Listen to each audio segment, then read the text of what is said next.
To make the boy become a kung fu master, he was tied up during training. Jack merely complained of exhaustion. Unexpectedly, the Grand Master lifted him high into the air, then cut the rope, letting him fall and bleed, and taught him that before learning to strike others, one must first learn to take a beating. Seeing Jack crying bitterly, the second master immediately forced him to smile. Yet the moment Jack began to smile, the second master delivered a hard slap, then told him, when enemies are smiling confidently, they're most vulnerable to a surprise attack. After a busy afternoon, Jack was starving, but the fourth master only tossed him a knife to hunt a black bear for lunch, and reminded Jack, that's how the world works. Either you bully others, or others bully you. As soon as he finished speaking, he pushed Jack into the room. Watching the black bear roaring ferociously, Jack immediately backed away in terror. The masters, seeing Jack's fear, rushed to save him, but when they opened the door, they discovered the bear had stopped breathing, while Jack crouched in the corner with his knife. The masters were shocked. How had Jack killed the bear in mere seconds? Under the master's tutelage, Jack quickly developed extraordinary kung fu skills. The masters called him to the small black room again to test his abilities. Jack assumed he'd be killing another bear, but upon entering, he discovered this time he was to kill a tiger. Seeing how ferocious the tiger was, Jack immediately burst through the door, even stuttering in fear as he spoke,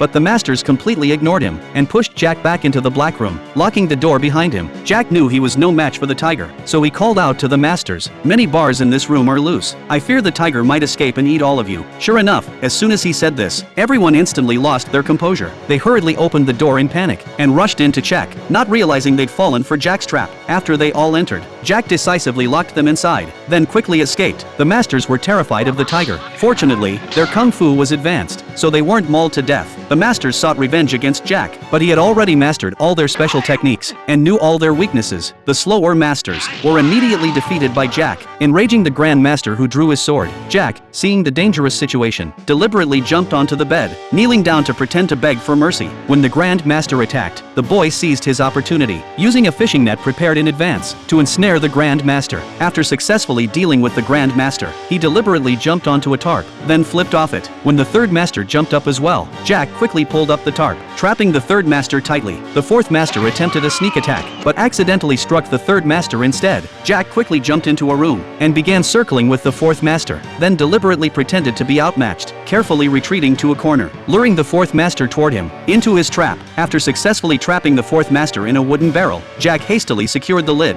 and before leaving, didn't forget to set it on fire to avenge the excessively harsh training.